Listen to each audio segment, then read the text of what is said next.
Hello students. तो देखो हम आज एक टॉपिक शुरू करेंगे। It is solid state. ये आपका फर्स्ट चैप्टर है। सॉलिड स्टेट क्या होता है? देखो, आपको पता है स्टेट्स ऑफ मैटर, बहुत स्टेट्स होती हैं मैटर की। Solid, liquid, gas, plasma state होती है, देन बोस आइंस्टाइन, बहुत सारी स्टेट्स होती हैं। तो उसी में से एक इम्पॉर्टेंट स्टेट है, मेन स्टेट है सॉलिड स्टेट। देखो इसमें क्या लिखा हुआ है, द स्टेट ऑफ मैटर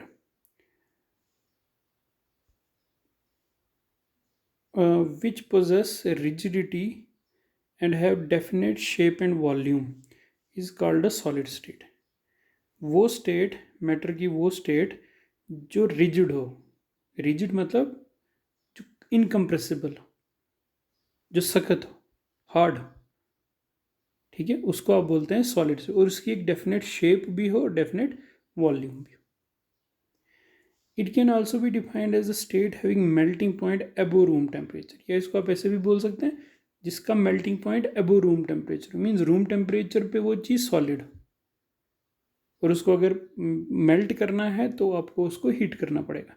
तो वो स्टेट मैटर की जिसकी एक डेफिनेट शेप है, डेफिनेट वॉल्यूम है और वो रिजिड है, वो सॉलिड स्टेट है। और उसका मेल्टिंग पॉइंट जो है वो अबो रूम टेम्परेचर होना चाहिए। This is known as solid state. अब कुछ इसके कैरेक्टरिस्टिक्स हैं। अभी आपने बहुत सारे कैरेक्टरिस्टिक्स पढ़े। डेफिनेट शेप एंड वॉल्यूम, इसमें क्या है आपका डेफिनेट शेप और डेफिनेट वॉल्यूम है। High melting and volume, having high melting point, melting point high होता है। रिजिडिटी होती है इसमें, डेंसिटी हाई होती है। इनकम्प्रेसिबल होते हैं। इनकम्प्रेसिबल मतलब इनको कंप्रेस नहीं कर सकते, जैसे कंप्रेस करके प्रेशर लगा के इसको छोटा नहीं बना सकते, जितना है तो उतना ही। Constituent particles are also closely arranged और पैक्ड। जो पार्टिकल्स होते हैं सॉलिड के वो क्लोजली अरेंज होते हैं, उनके बीच में जगह बहुत कम होती है, बिल्कुल क्लोजली पैक्ड होते हैं। Having small intermolecular spaces and large intermolecular force. Intermolecular क्या है, मतलब ये एक मॉलिक्यूल है, ये दूसरा मॉलिक्यूल, इनके बीच में जो स्पेस है वो बहुत कम होता है। और लार्ज इंटरमॉलिकुलर फोर्सेस, मतलब इसके बीच में जो फोर्सेस है अट्रैक्शन की वो बहुत ज़्यादा होती हैं।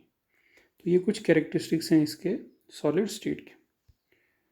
नेक्स्ट जो आपकी स्लाइड है, it is about classification of solids.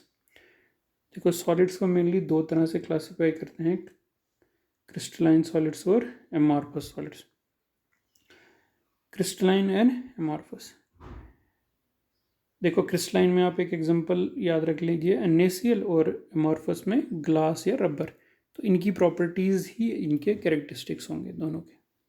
जैसे NaCl, solids having regular arrangement. जो क्रिस्टलाइन सॉलिड्स होते हैं उनमें एक रेगुलर अरेंजमेंट होता है कॉन्स्टिट्यूएंट पार्टिकल्स का, शॉर्ट रेंज अरेंजमेंट भी और लॉन्ग रेंज ऑर्डर भी। मतलब जो पार्टिकल्स होंगे ना ऐसे ऐसे, वो उनका एक प्रॉपरली वो एक ऑर्डर तरीके से, एक सिमेट्रिकल तरीके से अरेंज होंगे। Means they have short range as well as long range order. पर ये जो एमॉर्फस सॉलिड्स हैं, having irregular arrangement of particles but in some cases short range arrangement is there, these are called crystallites. अब ये जो amorphous solids हो इसमें कोई प्रॉपर अरेंजमेंट नहीं है, कोई पार्टिकल कहीं भी हो सकता है, ठीक है। पूरे क्रिस्टल में कोई पार्टिकल कहीं भी हो सकता है। हाँ, कहीं कहीं बीच में कुछ केसेस में थोड़ा सा एक ऑर्डर हो सकता है कि पार्टिकल्स ऑर्डर में हों, तो उनको आप बोलते हैं क्रिस्टलेट्स। जो शॉर्ट रेंज ऑर्डर वाले होते हैं उनको आप क्रिस्टलेट्स भी बोलते हैं। तो क्रिस्टलाइन सॉलिड्स में शॉर्ट रेंज और लॉन्ग रेंज दोनों ऑर्डर, और एमॉर्फस सॉलिड्स में मोस्टली ऑर्डर नहीं होता, मगर हो भी तो शॉर्ट रेंज ऑर्डर कहीं कहीं होता है। हैविंग शार्प मेल्टिंग पॉइंट, जो आपके आयनिक सबस्टेंसेस होते हैं उसमें, या क्रिस्टलाइन सबस्टेंसेस होते हैं उसमें मेल्टिंग पॉइंट शार्प होता है। शार्प मतलब एक परफेक्ट मेल्टिंग पॉइंट। जैसे NaCl का कोई मान लो 800 उसका मेल्टिंग पॉइंट है, तो 800 शार्प, 800 पे जैसे ही पहुंचेगा तो वो मेल्ट हो जाएगा। पर ये जो एमॉर्फस सॉलिड्स उनका शार्प मेल्टिंग पॉइंट नहीं होता। शार्प मतलब ये कि इनकी एक रेंज होती है, जैसे 400 से 500, 400 पे वो पिघलना शुरू होगा और 500 पे वो एक पूरा मेल्ट हो जाएगा। तो एक रेंज है, कोई शार्प मेल्टिंग पॉइंट नहीं। हैविंग डेफिनेट ज्योमेट्रिक शेप्स, जो क्रिस्टलाइन सॉलिड्स हैं उनकी एक ज्योमेट्रिक शेप होती है, एक परफेक्ट शेप, क्यूबिक होगा, हेक्सागोनल होगा, ऐसी कुछ शेप होगी। मगर ये जो आपका एमॉर्फस है इनकी कोई शेप नहीं होती, इरेगुलर शेप होती। They are anisotropic. जो क्रिस्टलाइन सॉलिड्स होते हैं एनाइसोट्रॉपिक होते हैं।